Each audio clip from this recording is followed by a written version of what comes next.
Talia. Welcome back to Socially Strategizing with TTS. I am so excited to be back here and creating content for the podcast and my social media channels again. It has been too long since I have been here.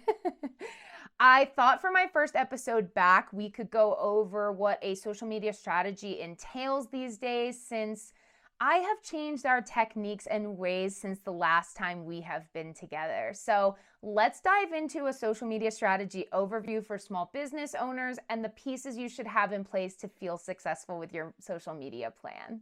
Let's go. First piece to the puzzle is setting goals and relating key performance indicators to those goals so that at the end of this plan, we can track and measure those goals accurately. So first things first, we're going to create some SMART goals. If you haven't heard of SMART goals, we have a whole episode about SMART goals coming at you that you can find in the show notes. But for now, just know that it stands for specific, measurable, achievable, relevant, and time-bound. Whew! Once you've listed out those SMART goals and really understood not only what it is that you're doing, how you're going to take steps to work towards it, and the time frame in which you hope to achieve it, you're now ready to set up some key performance indicators to know what to be tracking. So taking a look at your goals and looking at what it is that you want to achieve, whether it be newsletter signups, sales, or building a community, taking a look at analytics like reach, website clicks, message rates, and things of that nature can help you to be able to measure towards those goals. If you're having any questions about specific goals and KPIs to help measure them, check out our episode on goals and KPI setting. It is linked in our show notes for you. The next piece to the puzzle is fleshing out your ideal client and really getting a good understanding of who they are, what their pain points are, and how your products and services can solve those pain points.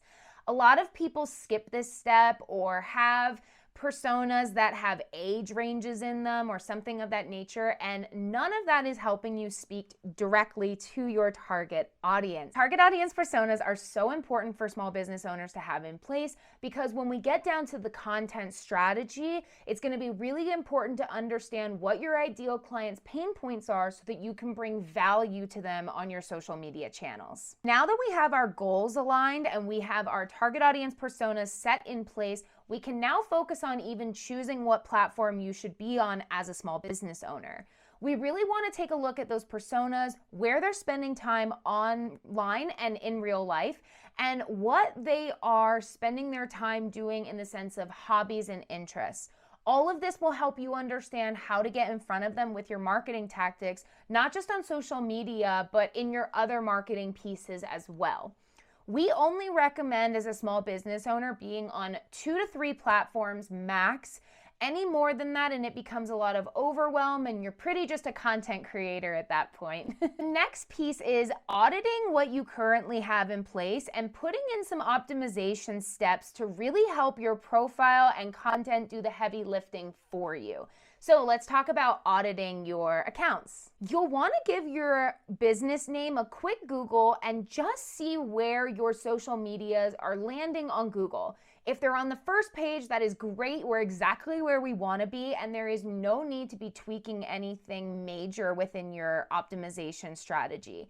However, if you find yourself on your second, third, or maybe even fourth or fifth page of Google, then you'll want to take a look at the optimization spots on the platform and really make sure that they're infused with keywords for your industry, as well as things that your ideal client would be searching online. Now, we want to also audit the profile and content strategy as well. Make sure that your username reflects the business name. Make sure that your name line is optimized with keywords. Make sure that your bio speaks to your current services and what you're offering. And just really make sure that the overall look and aesthetic of your profile is inviting and gives your ideal client a lot of value that you have to bring to the table. Now, on the optimization side of things, we want to make sure that we're really focusing on the places like username, name line, category, bio, highlights if you're on Instagram. All of these things can help with SEO and boosting your visibility, not only within the platform, but as you can see as well on Google. Now we are finally where everybody wants to be, and let's talk about the content strategy. If you have skipped ahead to this part and you have not watched any of the other pieces of this strategy, I urge you to go back and put those other pieces in place, because those are what makes this next part go so much smoother and just a lot easier when we're talking about content strategy. So if you skipped ahead to this, I understand, I would have too, but go back and watch the things that you need to watch. Now, if you have put the pieces in place, let's dive into the content strategy. The first thing you're going to do is you're going to flesh out 4 to 5 core topics within your business. I like to call these the pillars that really help hold up your business and help you educate your ideal client on your industry, your niche, whatever that looks like. Once you have those 4 to 5 core topics fleshed out, you're then going to list underneath those every single subtopic that you could talk about that relates to that bigger overall core topic. Now, these subtopics are going to end up turning into your content ideas based off of the subtopics that you want to talk about to your audience. From there, you're going to go into your content database or wherever you outline your pieces of content. I personally have a content database in Notion that I do this in, but do it wherever you are comfortable. Inside of there, you're going to outline these different pieces for every single content idea that you have.